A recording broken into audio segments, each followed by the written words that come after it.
Começamos o programa Ponto de Vista. Eu estou aqui com a diretora de Educação e Mobilidade da SMTT, Juliana Normandi, a quem eu agradeço bastante por ter aceitado o nosso convite no momento da Semana Nacional do Trânsito. O que a SMTT tem pensado para essa semana? Olha, essa semana nós vamos trabalhar com todos os atores que formam o trânsito, né? Demos início com o transporte coletivo. Por imaginar que os motoristas profissionais, que são aqueles motoristas que dirigem táxi e transporte coletivo, eles são, ou deveriam ser, verdadeiros educadores no trânsito. Eles quem deveriam fazer as coisas de forma correta para que as outras pessoas sigam, né? Por exemplo, a partir do momento que um taxista, ele para na faixa de pedestre, outras pessoas vão segui-lo. Ele está ali o dia inteiro na rua. Então, a partir do momento que ele começa a fazer as coisas da forma correta, eles estão sendo educadores, né? Eles vão ser seguidos pelos outros motoristas. Então, esse foi o objetivo, começarmos com taxistas e transporte coletivo. Nós realizamos blitz com os taxistas e com o transporte coletivo paralelo, né? Fazendo as ações paralelas, nós tínhamos os nossos atores que trabalham na SMTT, dentro do Departamento de Educação e Trânsito, e eles abordavam tanto o motorista do transporte coletivo de não utilizar o celular, utilizar o cinto de segurança e não conversar com o passageiro, quanto essa orientação ia também para os passageiros, porque o passageiro ele precisa saber ser passageiro. Então, o passageiro de um ônibus, de um transporte coletivo, ele não pode pôr o braço para fora da janela, não pode pôr a cabeça, não pode jogar, né, o que estiver comendo, porque pode acertar um pedestre, um ciclista, um motociclista, enfim.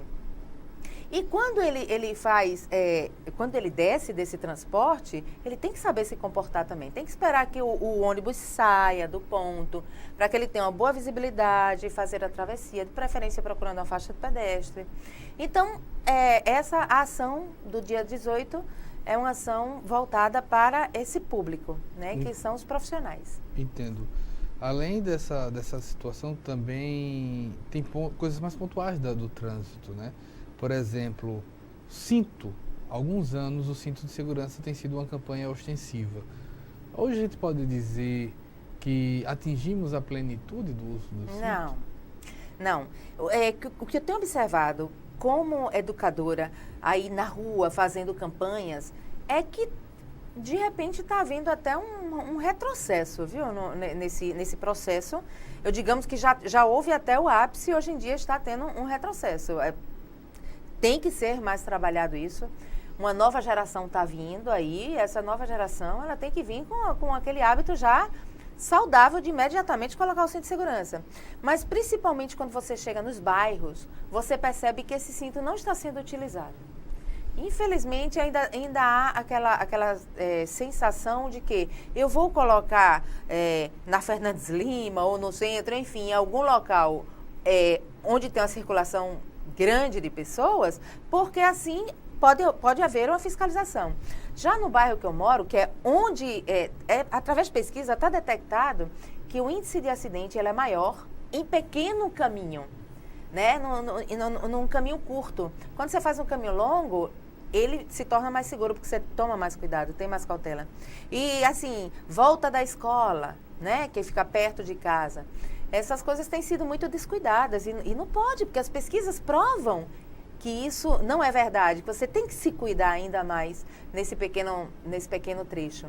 Então, ainda precisamos evoluir muito, por incrível que pareça, nesse setor de cinto de segurança, principalmente cinto de segurança traseiro, que hoje em dia você vê que é um grande causador de óbitos no trânsito, é a falta do cinto traseiro de segurança. Foi um dos assuntos abordados também com os taxistas.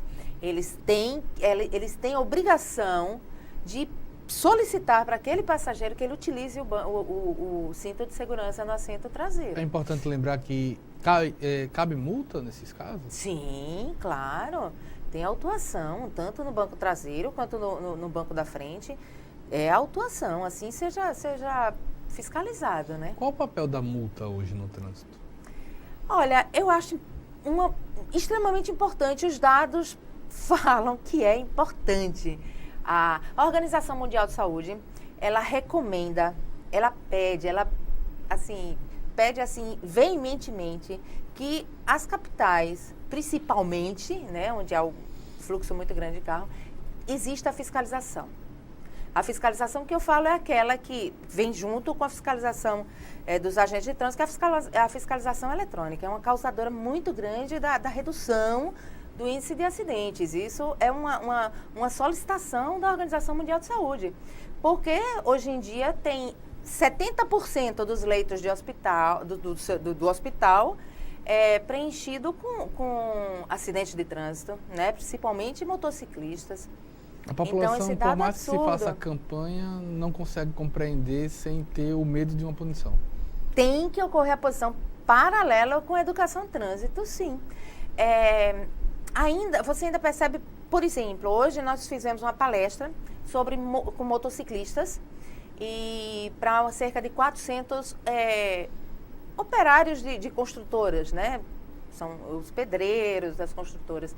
E você percebe, pelos questionamentos que são feitos durante a palestra, que ainda há muito a ser aprendido. Eles ainda vão, né, para dirigir o seu hoje motocicleta, né, ou aquela famosa cinquentinha, e não tem muita noção ainda das leis, não, viu? Precisam ser bem mais esclarecidas. E a fiscalização é importantíssima também, é muito importante. Você ainda consegue ir na escola e ver, dependendo até da escola, você vê cerca de 60% dos pais não colocarem criança na cadeira. É um dado absurdo, é uma coisa assim, incompreensível, né? Quando a gente fala assim, o que você mais ama na sua vida, meu filho? E o porquê você não está colocando essa criança na cadeirinha com cinto de segurança, né, com seu cinto? Por quê? O que é que constata? Tem os mais diversos motivos. Explica Primeiro, quando você chega lá, muitas vezes você vê até que a criança, aquele receio da criança de ir para a cadeirinha. Só vai porque nós estamos lá fiscalizando, né? Mas criança é criança. Então, ela já vai com receio grande para aquela cadeirinha. Isso significa que ela não está acostumada a usar aquela cadeirinha. Senão ela não teria receio nenhum. Ela já iria direto para a cadeirinha. Então, e aí você questiona, mãe, né, pai, enfim, por que a criança não está na cadeirinha? A resposta é sempre, é porque eu troquei de carro, não coloquei a cadeirinha. Eu coloquei o carro ontem para lavar e não pus a cadeirinha de novo. É porque esse carro não é meu, o meu filho me pediu para vir buscar, ou seja, eu, na condição de avó, jamais andaria com um filho que nem meu né? Meu neto, numa situação dessa, né? Com meu neto, sei lá, que justificativa daria para o meu filho, né? Para minha nora, enfim. Eu acho uma coisa muito, muito séria essa da cadeirinha. Muito séria mesmo, porque a criança, ela não sabe pedir para quem está conduzindo aquele veículo que salve ela, E no caso de um táxi ou Uber? Isso eu considero uma falha na lei séria, né? Uma falha seríssima na lei, mas, enfim, existe isso. De fato, o taxista, ele não é obrigado a fazer a utilização da cadeirinha, mas é obrigação da mãe andar com a cadeirinha quando for andar num táxi. É obrigação dela levar a cadeirinha da criança. Então, assim, eu transfiro isso para a mãe. Uma vez que o taxista não é obrigado a fazer, então que ela faça para salvar a vida do filho dela.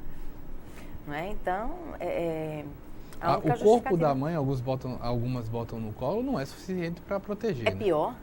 É pior. É muito pior, porque ela vai, todo o peso dela, ela está colocando na criança na hora do acidente. É muito pior.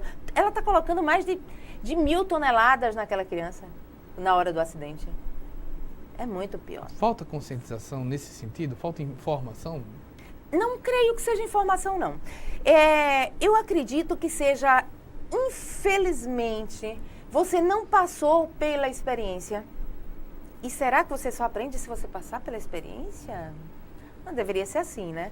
Então, eu ainda acho que, assim, existe uma pesquisa, foi feita uma pesquisa onde pergunta-se... O que você acha, por que você sabe que isso é errado, né? É uma infração, e você pratica essa infração? Aí perguntava, né? Porque você acha que você não vai ser fiscalizado? Porque você acha que não acontece com você. Então, 80% das pessoas responderam que acha que isso não vai acontecer com ele, porque ele é muito habilidoso no trânsito e que ele enfim. É triste, Então, né? Triste. Isso piora quando é para o interior? Sim, piora bastante. É muito difícil a gente, né, quando visita o interior, a gente percebe que é praticamente zero o cinto de segurança, o capacete, o uso do capacete. Não adianta só você usar o capacete, você tem que afivelar esse capacete. Né? Você encontra, quando a gente está fazendo a blitz, nós não realizamos, a educação de trânsito não realiza blitz punitiva, né, de fiscalização, apenas as blitz educativas. Você percebe que o motociclista, ele está com o capacete aqui como uma tiara. Aí ele só faz assim, baixar a cabeça, o capacete cai e está tudo tranquilo, né? Então, ainda se está dando um valor muito pequeno para a vida no trânsito. E ele tem que aumentar, porque você vê que os números estão aumentando. São cerca de 60 mil pessoas. Nas estatísticas, fala-se entre 40 e 50 mil mortes por ano, 1.000 óbitos por ano. Isso equivale a... Você vê o Outubro Rosa, né, que é para câncer de mama, morrem por ano 14 mil mulheres. Já no trânsito são 60. Então, você vê que é uma estatística, assim, alarmante. E não se está dando importância para isso? Né? Não precisa falar mais? Né? Tem que ter cuidado mesmo. A gente precisa modificar essa realidade. E a única forma que tem de fazer essa modificação é você mudando o seu comportamento. O trânsito não é uma doença, que você pega essa doença quando você vai para o trânsito. Ele não é uma doença. Ele é uma coisa que, por exemplo, o tema esse ano da campanha é Nós Somos o Trânsito, ou seja, é uma coisa que nós podemos modificar, né? É uma coisa que eu posso escolher. Quando eu saio de casa, eu posso escolher que eu vou ser ótima no trânsito. Eu vou colocar o pisca-alerta para a direita, para a esquerda. Consequentemente, né, o meu risco diminui de acidente de trânsito. Às vezes em Alagoas dá para pensar que é proibido passar o alerta. Né? Você vai ser autuado, né? Mas é autuado por não colocar? Porque eu não conheço a história. Não, de forma muito pelo contrário. Não é? Você é autuado se você não colocar o pisca-alerta. Você vê alguma história de alguém que foi autuado por não colocar o pisca? Eu não conheço. Tem sim. Existe. A fiscalização, ela é... O que ela encontra, assim, ela vai sim, autuando. Às vezes a gente pensa que não ocorre porque não chegou em casa. Tem gente que se gaba, assim, pra caramba, diz assim, eu nunca recebi uma autuação, né? Eu nunca recebi uma multa na minha vida. Ah, que legal. Você nunca fez nada demais, você nunca entrou pra direita sem por seta, você nunca passou no amarelo, né? Você nunca aconteceu isso com você? Você nunca? Então, quer dizer... Acontece, você não é muitas vezes você não é fiscalizado, mas as infrações existem. Falta mais agentes? Pode ser, né? Pode ser. Que falte agentes. Agora falta também, no meu entender, também uma fiscalizaçãozinha eletrônica, porque só os agentes de trânsito às vezes fica difícil, principalmente para a velocidade. Você defende? Eu defendo aquela que a Organização Mundial de Saúde fala, né? Eu como educação em trânsito, né? Não como...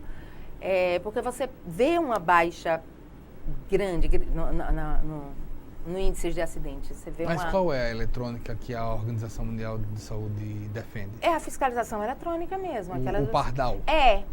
Que regula a velocidade. Porque, veja bem, no Código de Trânsito, está lá, muito claro... que na área urbana você só pode colocar, dependendo da via, 50, 60 quilômetros. É isso a velocidade. De repente nem precisaria, né, de fiscalização para isso. Bastava você andar nessa velocidade. Mas não é a verdade. Aí o que acontece? Se você... atualmente nós temos uma quantidade de idosos relativamente grande, né? Principalmente na rua. Eles são mais... Tem uma velocidade menor na hora da travessia. Enfim, se você está no carro a 70 km por hora. Vamos começar de baixo. Se você está no carro a 30 km por hora e você colide com um pedestre que está fazendo a travessia, esse pedestre ele tem 70% de chances de ficar vivo. 70% de chance de ficar vivo. Sequela, sempre. Sequela, sempre. Se você colide com um pedestre a 50 km por hora, você já reduz a 50% esse índice de sobreviver, né? 50 de mortos. E se você colide a 70 km por hora, cai para 15% a chance de você sobreviver a esse impacto. É muito pouco.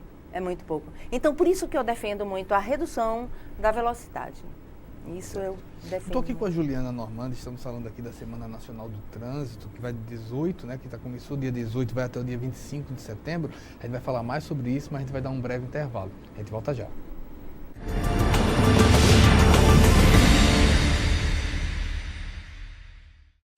Quem doa sangue, doa esperança. Recebe sorrisos, alegria e confiança. Quem já doou sabe o bem que faz.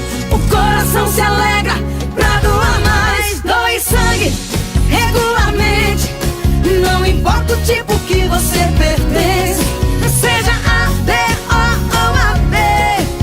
Tem sempre alguém esperando você. Doe sangue regularmente. Não importa o tipo que você pertence.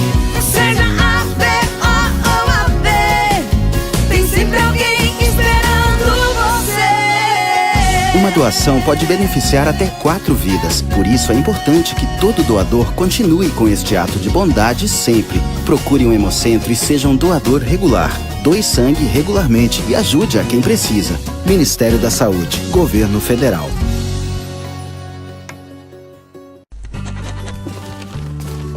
Onde está meu título?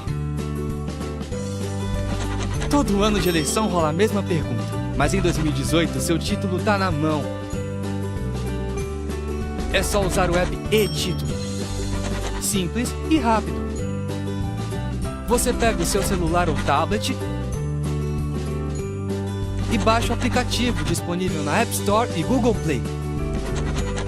Depois é só acessar e inserir os seus dados. Pronto, a via digital do seu título de eleitor está aqui. Se você já tiver feito o cadastro biométrico, seu título digital virá com foto e você nem precisa levar outro documento no dia da eleição. Muito mais prático. Mas se você ainda não fez a biometria, seu título precisa ser usado junto com um documento oficial com foto. Não falei? Seu título está na mão. É a Justiça Eleitoral inovando e modernizando. Como sempre.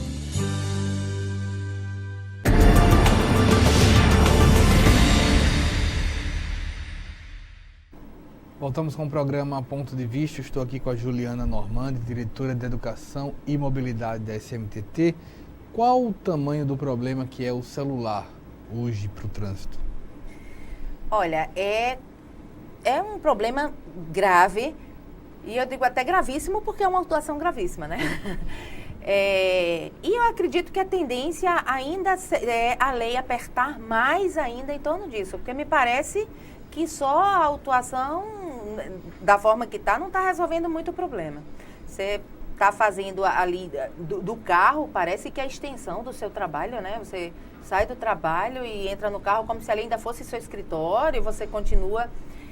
Então, nós não temos o dado real, eu acredito, da mesma forma que nós não temos o dado real do índice de óbitos, né? Como eu estava falando, você, em torno chega a 60 mil. Mas, muitas vezes você sofre um acidente, já volta para o celular, muitas vezes você sofre um acidente e você tá lá, chega a SAMU, né? Coloca você na ambulância e leva você para o HGE. No HGE, você fez aqueles procedimentos, passou 2 dias, 3 dias ali no HGE devido a esse acidente de trânsito e recebeu alta, vai para casa. No que você chegou em casa, dá uma semana depois, tem uma infecção generalizada que a gente sabe que aconteceu lá atrás, mas você volta para o HGE com outra causa. Vem a óbito e vai para o ML como como infecção generalizada e não como acidente de trânsito. Então, isso é um outro problema que nós enfrentamos aqui no Brasil, uma subnotificação. Esses dados que ainda não caem perfeitos para a gente. E ele teria que ser perfeito, porque quanto melhor for, mais fácil seria da educação atuar em cima do problema. Né? Onde que está acontecendo esses acidentes todos? Qual foi o motivo? Foi o celular? Foi o capacete que não estava colocado?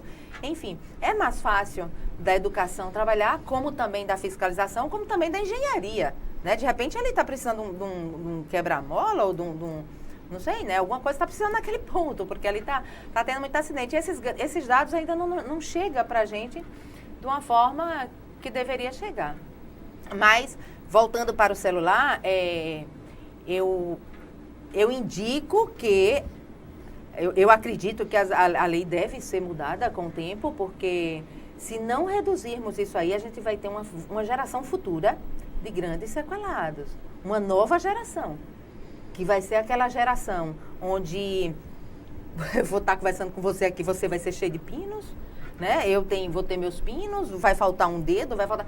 É sério, se não tomarmos cuidado, a tendência é essa. Juliana, não teria uma dupla preocupação? Você tem a preocupação do infrator motorista, o condutor que dirige e pode matar, acidentar muita gente, mas você também não tem uma geração que anda com celular pela rua? Tem, e hoje em dia é o principal fator de acidente de trânsito na atropelamento, travessia. Né? Na travessia. É você estar fazendo a travessia falando no celular, com fone de ouvido ou e às vezes mensagem. Digitando. E ali você faz aquela travessia. Atualmente é o primeiro fator exatamente, de atropelamento. É esse aí. Então, é uma epidemia, né? É uma epidemia. Agora, eu vou fazer uma pergunta para você. Quem nunca? Aquela história do quem nunca. Sim. Quem nunca tomou um susto na hora que estava com o celular no trânsito? De repente você está... Coisa que quando você levantar, o semáforo fechou, você tem que dar aquela freada. Ou o carro da frente parou, você tem que dar uma freada. Por enquanto você tomou um susto. Mas você vai ficar tomando esse susto sempre? Ou um dia isso vai parar de ser um susto e vai ser um pesadelo para você? Então é esse questionamento que eu faço na hora em que você entra no seu carro e não desliga o teu celular. É esse o questionamento que eu falo. Por enquanto você está tomando susto. Pode ser caro para você e para a pessoa que você vai encontrar. E quando a gente fala caro, não é só financeiramente. Não. É psicologicamente, é a destruição de uma família. Hoje em dia, você sabe por que a Semana Nacional de Trânsito é 18 a 25? Não sei. Todo ano é de 18 a 25. Para lembrar a população, a sociedade, que é onde mais se morre no trânsito. É de 18 a 25 anos, a faixa etária. Entendi. Que mais se morre no trânsito. Então é para que haja essa lembrança. E a galera do celular mesmo, né? Isso daí é acreditado a uma falta de maturidade? Sim, também. Se coloca que o jovem, não que ele seja mais imprudente, mas ele acha que ele é mais habilidoso, né? Ele acha que ele consegue resolver os problemas com mais facilidade. E isso é, de fato... Durante a semana, tem o Dia Mundial Sem Carro? Tem. Existe o Dia Mundial Sem Carro, que ele acontece no dia 22 de setembro. Certo. Ou seja, sexta-feira. Não, sábado. Sábado. Vai ser, hoje, sábado. Agora acontece sábado. Isso, verdade, sábado, hoje é dia 20. Depende, Ainda vai pegar num dia muito leve, né? Num dia leve. Mas eu aconselho muito... assim, fazer um exercício nesse dia, né? Fazer um exercício, pegar um transporte coletivo, né? Pegar a bicicleta. Mas o transporte, uma das alegações é que o transporte coletivo nas grandes cidades brasileiras, ele é insuficiente, vamos dizer, ele não teria qualidade. Eu concordo com o que você está dizendo. Mas eu acredito que ele seja... Que exista melhoras a partir do momento que você começa a usá-lo mais, você começa a cobrar mais, né? Então, a partir do momento que eu deixo meu carro em casa, eu começo a usar o transporte coletivo, eu vou ser mais um, que vou me unir a mais um, a querer uma melhora daquilo, porque eu também utilizo, né? Eu também utilizo transporte. E, por exemplo, na Fernandes Lima, na época que colocou na época foi colocada a faixa de ônibus, né, exclusiva para ônibus, quando foi colocar a faixa exclusiva, houve uma certa resistência, né, lá mas você vê que são 40 mil veículos, geralmente com a pessoa dentro do carro, que circulam na Fernandes Lima, por dia. Contra 140 mil pessoas no ônibus, no transporte coletivo. Mas isso, de certa maneira, tem melhorado, né, diretora? Porque, exemplo, dados mostram que só no ano passado 5 milhões de brasileiros passaram a utilizar, deixar seus carros para utilizarem os transportes coletivos. Transporte coletivo. E se a gente fizer isso, a tendência vai ser melhorar o transporte coletivo, porque ele vai ser mais cobrado, né? As coisas vão ser mais cobradas. Então, é questão de reconhecimento mesmo. Fora o transporte coletivo, que transporte você recomendaria na cidade de Maceió? Você pode utilizar a bicicleta, né? É possível dependendo do seu... andar de bicicleta em Maceió de forma segura? Olha, segura eu acredito que não, né? Com segurança, não. A não ser que seja na faixa na ciclofaixa ou na ciclovia. Fernandes Lima, por exemplo. Mesmo assim, não, sempre eu acho perigoso. Ainda precisa muito mudar muito, aumentar. O que falta? Muito. Educação nesse sentido? Não, falta os dois.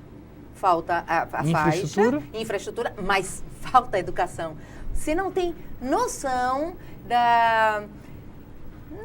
Não é briga, né? Mas você não tem noção da dificuldade que nós temos na hora de fazer educação de trânsito com o ciclista, de fazer com que ele utilize essa faixa, a faixa que é indicada para ele. É muito difícil. Quando a gente realiza presta atenção, quando você pega ali a Juca Sampaio, né, que é tem ciclofaixa lá em toda a Juca Sampaio, você percebe que você encontra o ciclista do lado onde não tem a faixa. Aí quando você faz a abordagem, rapaz, por que você está aqui? Vamos ali que é mais seguro. Mas aqui tá bom também, eu vou entrar lá na frente. Você pega ali na UFAL, você não vê o ciclista utilizando aquela faixa na UFAL. É porque é mais difícil multar o ciclista? É bem complicado, é mais complicado você tá. Não tem número? Vai pegar o que? O CPF? Não tem placa. Vai pegar o CPF. A mesma coisa, né? Que estava-se para acontecer com o pedestre. Eu tenho mais problema em educação de trânsito com o pedestre do que com o motorista, o condutor. O pedestre, ele é resistente a utilizar a faixa. Ele tem uma resistência incrível de utilizar a faixa. Onde ele não pode fazer uma travessia de outra forma que não seja na faixa. É o único lugar seguro que ele tem que fazer essa travessia. Mas a resistência é, de fato, muito grande, mesmo que a faixa esteja próxima à vista dele. Assim. É impressionante, de certa maneira. Um exemplo, no ciclista que a gente estava falando, você ainda tem problemas como, pegar a contramão. E é isso que eu estou te falando. Hoje mesmo, eu fui para a UFAL e eu encontrei vários ciclistas pegando a contramão de volta, sendo que a ciclofaixa está aqui. A ciclovia lá, no caso, tá do lado, tá ali para ser usada. E ele não está fazendo essa utilização. É incrível. E assim, o andar na contramão, no caso de um ciclista que não tem uma outra proteção, é um risco de vida gigante, né? Além de ser um risco de vida, você está colidindo frontalmente. Então, a velocidade que você vem com a velocidade que o carro vem, então a colisão ela se torna muito pior do que se ele estivesse na mesma mão que o veículo.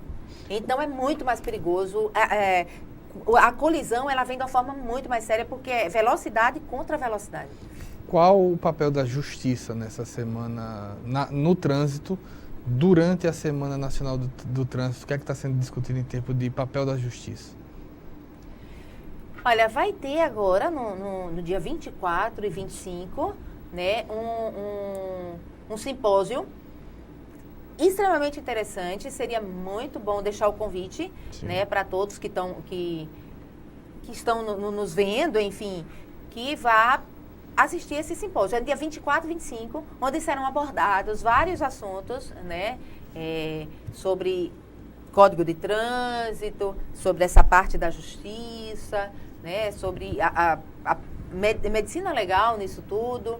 Então, é um simpósio extremamente interessante que vai ocorrer na Casa da Indústria. Casa da Indústria, dia 24. Dia 24 e 25. 25. É. Para a gente finalizar, além de um convite a um conhecimento melhor sobre o trânsito, sobre o seu papel, como a gente pode discutir ou mostrar para o nosso telespectador o trânsito do futuro? Muito interessante. Nós estamos realizando muitas ações nas escolas.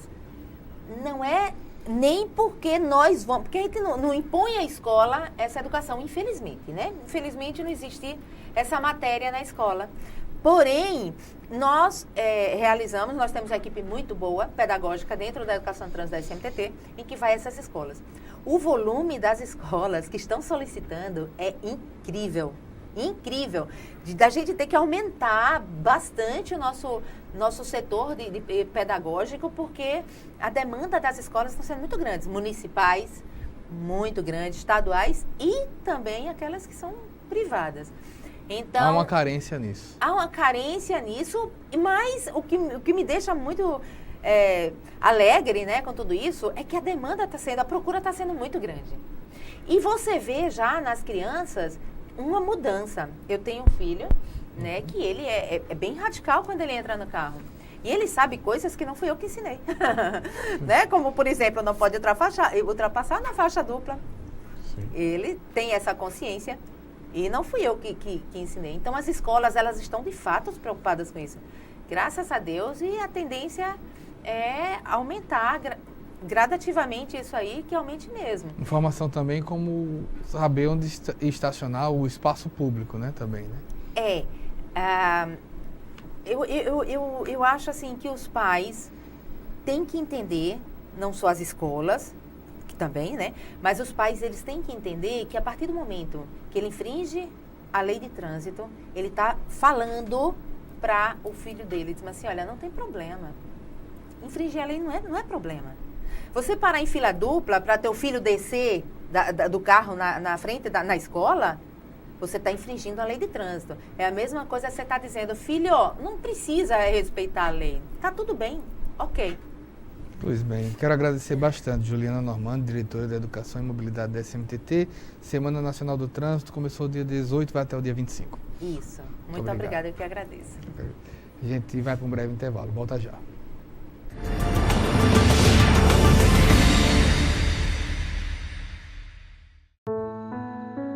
Ter uma carreira na Espanha, para um garoto pobre como eu, só seria possível se fosse jogador de futebol. Eu nasci numa comunidade pobre, no subúrbio de Olinda. No começo, eu tinha vergonha de falar que meu pai vendia pipoca. Hoje, eu tenho orgulho disso. Ele se esforçou o máximo para a gente estudar na escola por muito tempo.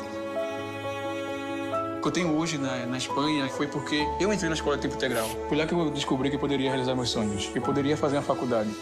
Hoje eu tô lá na Espanha, né? Acabei a faculdade, sou engenheiro atualmente. Foi consegui chegar. E hoje estou aqui de volta, depois de 10 anos, mais ou menos, e fazer uma surpresa para meus pais.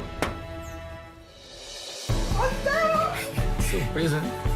Matar a saudade, agradecer tudo que eles fizeram por mim. O Ministério da Educação criou 500 mil novas vagas para as escolas em tempo integral de ensino médio em todo o país. Mais oportunidades para mais brasileiros. E a escola de tempo integral mudou minha vida. Mudou muito minha vida. Ministério da Educação, Governo Federal, Ordem e Progresso.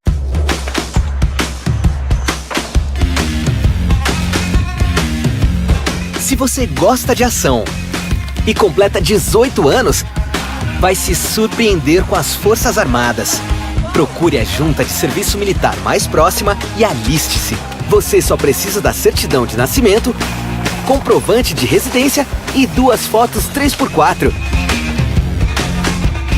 Ministério da Defesa, Governo Federal. Como mudar o rumo da educação no país? Como transformar a realidade do jeito certo? ouvindo as pessoas. Buscando o interesse da maioria. É o que o Ministério da Educação está fazendo para transformar a educação. Ouvindo pais, alunos e professores, criou um novo ensino médio, que já tem a aprovação de 72% dos brasileiros. E que nos dá o direito de escolher nosso futuro. E mudou o Enem também. Por meio de uma consulta pública com mais de 600 mil participações, os estudantes decidiram. Acabou o sufoco. Agora as provas serão em 2 domingos. E o ensino básico vai ganhar uma Base Nacional Comum Curricular. A base define os conteúdos básicos que os alunos precisam aprender na escola. E foi construída com intensa participação da sociedade. Mais de 12 milhões de contribuições. É assim que garantiremos o direito de aprendizagem da atual e das futuras gerações. É o começo de uma grande mudança na educação. Ministério da Educação, Governo Federal. Onde está meu título? Todo ano de eleição rola a mesma pergunta, mas em 2018 seu título tá na mão. É só usar o app e-Título. Simples e rápido. Você pega o seu celular ou tablet e baixa o aplicativo disponível na App Store e Google Play. Depois é só acessar e inserir os seus dados. Pronto! A via digital do seu título de eleitor está aqui. Se você já tiver feito o cadastro biométrico, seu título digital virá com foto e você nem precisa levar outro documento no dia da eleição. Muito mais prático. Mas se você ainda não fez a biometria, seu título precisa ser usado junto com um documento oficial com foto. Não falei? Seu título está na mão. É a Justiça Eleitoral inovando e modernizando. Como sempre.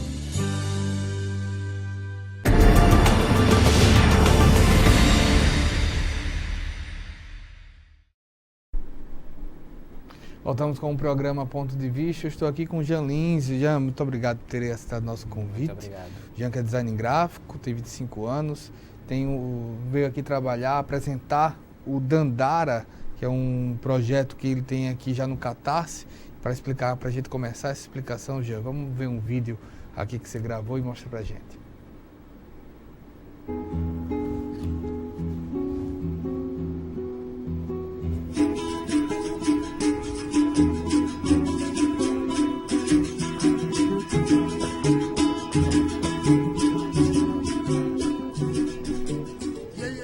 Olá, tudo bom? Meu nome é Jean Carlos, sou designer gráfico e ilustrador aqui de Maceió e eu queria conversar com você sobre o meu primeiro quadrinho que está em campanha de financiamento coletivo chamado Dandara. Dandara é a história de 2 irmãos no século XIX que vivem em uma fazenda como escravos. Dandara e Manuel não são bem aceitos entre os negros e a violência dos feitores é cada vez pior. É no estopim da violência contra eles que uma decisão pode ser fundamental para a sobrevivência e a liberdade dos irmãos. Em meio a tudo isso, há uma trama correndo entre os antigos deuses que querem decidir o destino dos seres humanos. Dandara e Manuel deverão aprender sobre suas origens para encarar esses desafios místicos que mudarão toda a história. Dandara é sobre companheirismo e amizade. É sobre nossa história e nossas origens. É uma forma caricata e lúdica de entender mais a fundo nossas lutas. Com o visual infantil, a história traz muito humor, drama e ação. O livro está atualmente em campanha de financiamento coletivo no Catarse e precisa do seu apoio para ser impresso. Essa plataforma já atua há mais de 5 anos e já tornou possível diversos projetos pelo Brasil. Entre agora mesmo em catarse.me/Dandara, confira a campanha e escolha seu pacote de recompensas, incluindo o livro impresso autografado, botons, camisetas, posters, artes originais, entre várias outras coisas. Apoie agora e compartilhe a campanha de Dandara com seus amigos. Desde já, meu muito obrigado e até breve.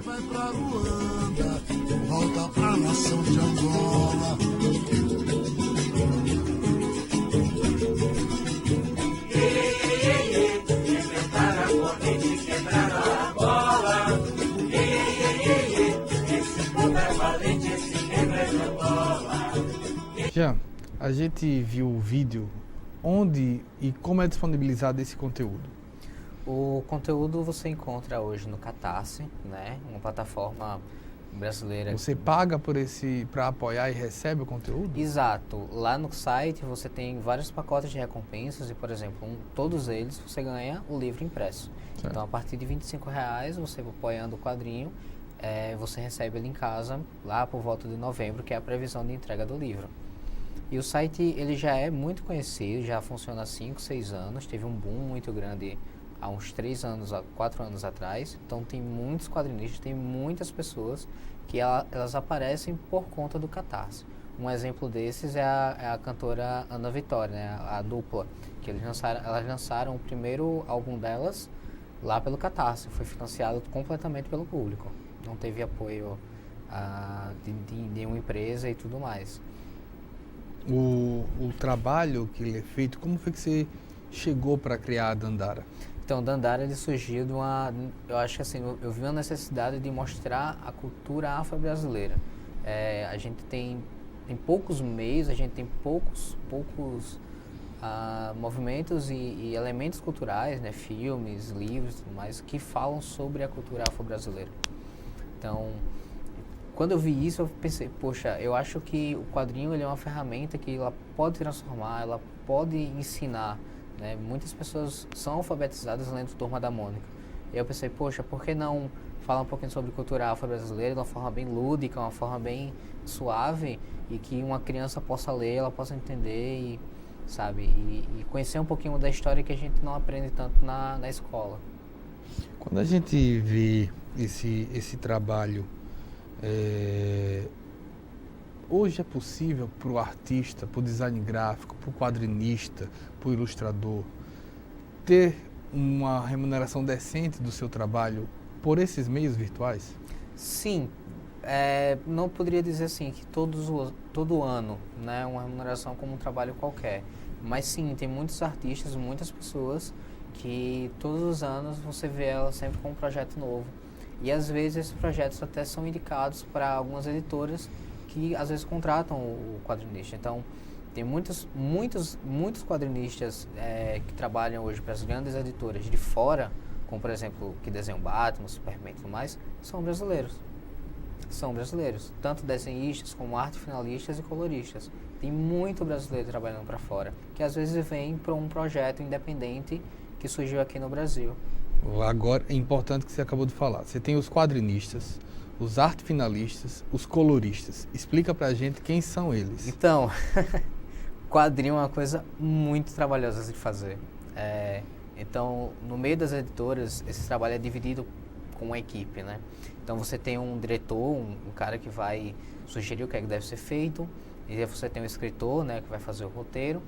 E aí esse escritor, esse roteiro, ele vai passar para o desenhista, que é o cara que faz o layout da página, a diagramação da página, para onde a pessoa deve olhar primeiro, né, quantos quadros vão ter.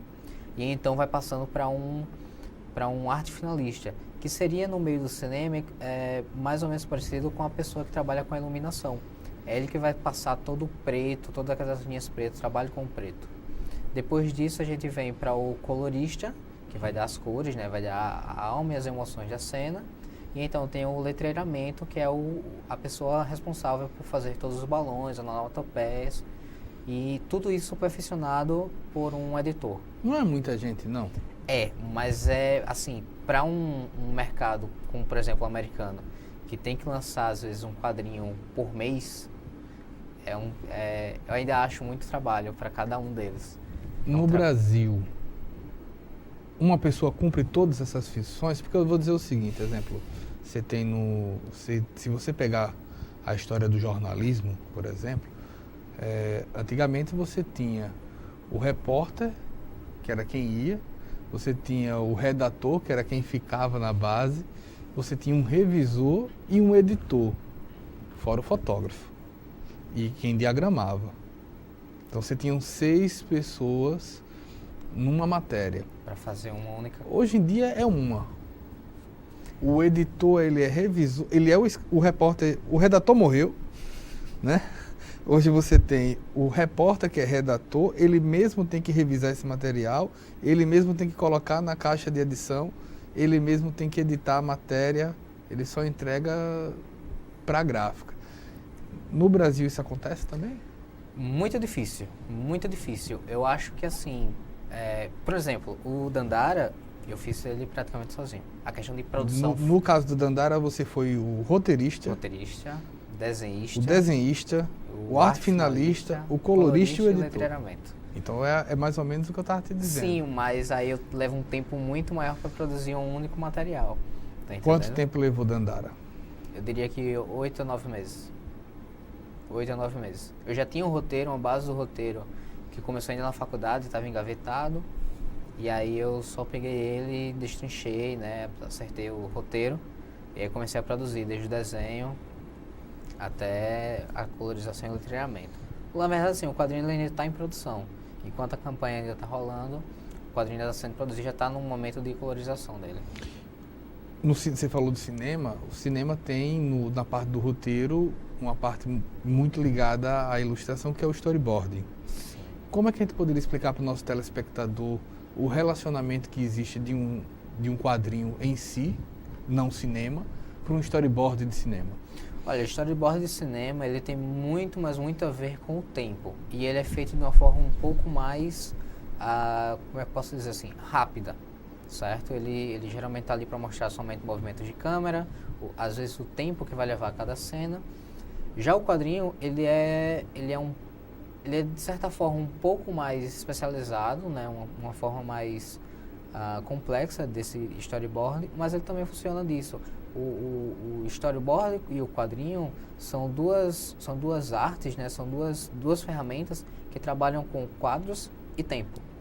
Então, o quadrinista ele comanda o tempo de uma cena, ele comanda o tempo de um quadrinho, certo? Mas o storyboard não. O storyboard ele faz uma coisa muito mais rascunhada, eu poderia dizer. Ele não precisa de uma finalização. Não. Às vezes ele só basta dizer que o personagem vai de ponto A para ponto B numa cena. Vai girar a cabeça. Isso, exatamente. São traços mais fáceis? Sim, mas a importância no caso são diferentes. Enquanto o storyboard ele vai para auxiliar um animador, ele vai auxiliar um diretor e tudo mais a aprovar uma cena, o quadrinista não. O quadrinista ele está ali, ele tem sim um momento, né, na hora do desenho e tudo mais, que passa para um editor, mas ele de certa forma ele vai se basear somente naquilo. Então, do desenho, do rascunho, ele vai finalizar aquilo ali. Isso é, exatamente. Eu percebi ali que você utiliza, obviamente, programas. Quais os programas que você utiliza? Hoje eu uso muito Photoshop. Photoshop, que é um editor de fotografia, mas caiu no gosto dos ilustradores, né? Desde o começo. O Photoshop hoje tem muitos recursos para desenho. Então, geralmente é o Photoshop e uma mesa digitalizadora. E apesar disso, eu não costumo usar o Photoshop como uma ferramenta como completo. Não é porque eu estou no computador que o desenho fica mais fácil. Ele só minimiza a minha área de trabalho. Enquanto antes eu tinha lápis, canetas, pincéis, tinta caindo em cima do papel, não tem mais isso. Então eu posso trabalhar somente com uma mesa digital e fazer o desenho no computador. Não é qualquer mesa digital, sua mesa digital é diferente. Isso, a mesa digital ela tem uma sensibilidade à pressão muito mais apurada. Muito mais do que, por exemplo, os tablets ou os celulares que tem hoje em dia. É uma mesa especializada somente em desenho. Me conta como foi que você chegou ao design gráfico. Tá bem diferente do que eu sou hoje, mas eu sempre tive uma paixão muito grande por animação, cinema mesmo, né, animação, tudo mais, e eu já desenhava alguns personagens de videogames e tudo mais, e eu vi, poxa, design gráfico, desenho, e aí eu no colégio mesmo participei, eu estava no colégio, eu soube de um congresso que ia ter aqui em Maceió de design gráfico, participei e me apaixonei. Né, fui para a faculdade e vi que era o caminho, mas não era aquilo que eu pensava. Né? Então, o design gráfico ele foi uma base, ele é uma base muito importante ainda para mim hoje, né? O conhecimento que eu adquiri lá, mas eu acredito que muito eu me especializei por fora para ser ilustrador. Conta a história de Dandara em termos de HQ. Cara, Dandara, esse livro ele é o começo da história desses dois irmãos, certo? É o primeiro ato, no caso. E eles vivem em uma fazenda, né? Dandara e Manuel eles são negros, são escravizados e eles trabalham nessa fazenda. E em um certo dia, eles veem que acontece um pico de violência muito grande e que não vale a sobrevivência deles. Então eles decidem colocar tudo isso à risca e tentar lutar pela liberdade. Só que nisso acontece uma tragédia enorme. Não vou contar porque... Não né? vai adiantar. Mas, ao mesmo tempo que acontece isso, existem forças místicas que estão acontecendo, né, no universo, que é uma das causas da escravidão nas Américas, que é a falta da justiça. A justiça, ela se desencantou com a humanidade e sumiu. E aí, esses antigos deuses, esses antigos espíritos, eles vão em busca dessa justiça e eles querem também a força desses irmãos, o companheirismo deles, para ajudar nessa luta, nessa procura. Eu estou aqui com o Jean Lins, ele que é do projeto, que está com o projeto da Andara. A gente vai falar mais com o Jean. A gente vai para um breve intervalo. A gente volta já.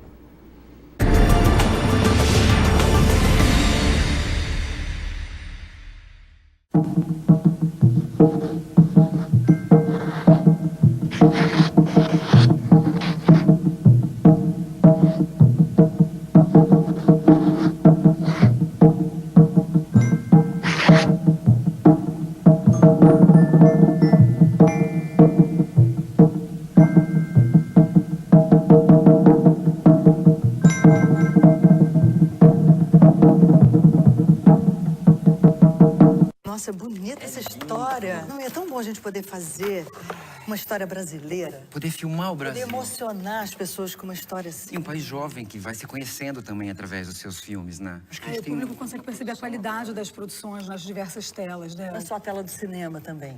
Né? Tem as séries que chegam a qualquer lugar. A gente produz praticamente mais de uma centena de filmes no Brasil, de vários gêneros diferentes. Audiovisual brasileiro, grande como o Brasil. Assista, recomende, valorize o que é seu. Ancine e Governo Federal. A senhora me viu. Eu sou negro. Atravessou a rua. Você é bandido. E do outro lado eu olhei, tinha 2 rapazes brancos e ela foi assaltada. Eu estava no ônibus com meu ex-marido, que é branco. Teve uma blitz. Eu, a única mulher negra, fui a única a ser revistada. Eu nunca fui parado numa blitz. Onde você guarda o seu racismo? Não guarde, jogue fora.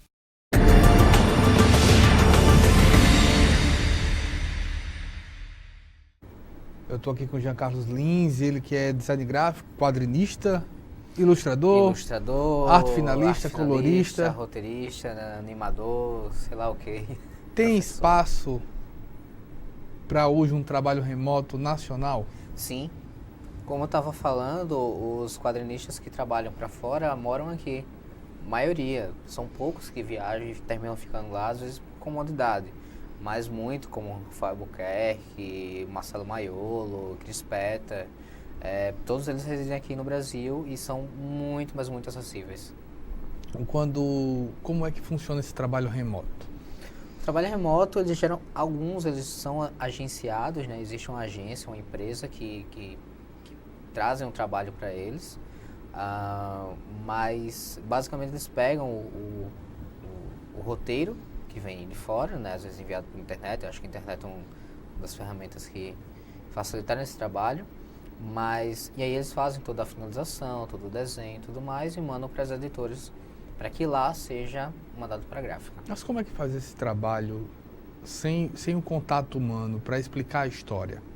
Não, eles têm um contato, de vez em quando os roteiristas e os quadrinistas, eles têm um diálogo, às vezes até íntimo, pessoal entre eles, para explicar como é que é.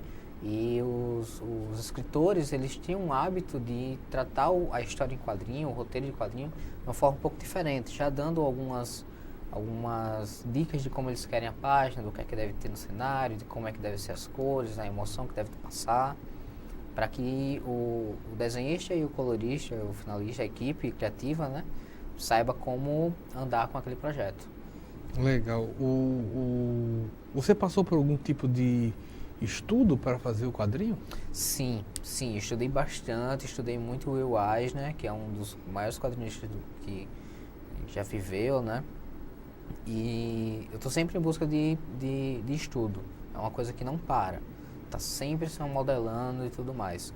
Mas eu vi uma diferença, uma dificuldade quando eu vi que fazer quadrinho não era só desenhar quadro por quadro, não, tem ritmo de página, tem layout de página, como deve ser feito o desenho, como é que deve colocar o balão na cena, para que tudo seja o mais confortável e o melhor para passar a mensagem para o leitor. Precisa de ter um conhecimento de inglês para poder pegar essas dicas, porque tem que se reciclar de uma certa maneira. Não, tem muitas editoras hoje que já publicam esses livros desses grandes quadrinistas e tudo mais aqui no Brasil, mas eu acho que um conhecimento em inglês ainda é fundamental para essa área, principalmente para trabalhar remotamente. Para trabalhar remotamente, dá para fazer esse trabalho, né? Como fica a relação, por exemplo, com as agências que precisam de uma pessoa especializada nessa área? As agências que precisam de uma pessoa especializada, de vez em quando, na maioria das agências, elas trabalham com, se não me engano, o nome é agenda, que eles têm os nomes das pessoas que enviam um portfólio, que eles enviam trabalhos, para que eles possam saber quem chamar para determinado trabalho. Então, por exemplo, tem ilustradores e quadrinistas que trabalham com traço mais infantil, como eu, que não são aptos a pegar, por exemplo, qualquer revista, sei lá, com temática adulta, por exemplo. Então, vai muito disso. Eu acho que é a agência e o editor que comanda os talentos. Ainda tem as linhas, exemplo, mangá, tem isso? Sim, tem. Mas isso é mais estilo. É mais estilo. Por exemplo, existe o estilo americano, né, de se desenhar, o estilo mais ocidental. Existe um estilo brasileiro de se desenhar? Não. O estilo brasileiro é muito, muito variado. Você vê, por exemplo, Alho Poró, que saiu agora, né, ganhou até um prêmio HQ Mix, ele tem um desenho bem diferente, deixa eu ver, de Salto, que é de um quadrinista do Rio de Janeiro. Não, são estilos completamente diferentes, o meu estilo é uma coisa, o estilo de um pernambucano é outra, mas o quadrinho, a leitura de quadrinho tem que ser sempre a mesma. Exemplo, existe um estilo do cordel, por exemplo? O cordel, sim. Já é um estilo mais brasileiro. O cordel é uma coisa muito mais cultural brasileira. Mas eu acredito que hoje o quadrinista brasileiro, principalmente o independente, ele está muito mais livre a trabalhar da forma como ele quer. Mas, exemplo, a gente poderia dizer que o estilo de desenho do cordel, apesar de sua característica, ele é próprio brasileiro? Sim. A xilogravura é uma forma, né, de impressão que, quando chegou aqui no Brasil, foi de certa forma apropriada e foi criada uma cultura, né? Principalmente por pessoas mais simples, mais carentes até, e desenvolveram um estilo visual. Que hoje não precisa mais da madeira. Não precisa da madeira, né? Você pode fazer com vários formatos, com várias plataformas, mas é um estilo que hoje as pessoas têm uma empatia melhor com o tipo do desenho. Pois bem. Jean Lins, se você quer encontrar o Jean Lins, Instagram, _Jean Lins, você vai poder ver um pouco dessa história e apoiar e compartilhar o trabalho do Jean. Você pode ir no www.catarse.me/Dandara. Jean, obrigado. Muito obrigado. Tudo de bom. A gente agradece também a você pela oportunidade. Até um novo momento. Até mais.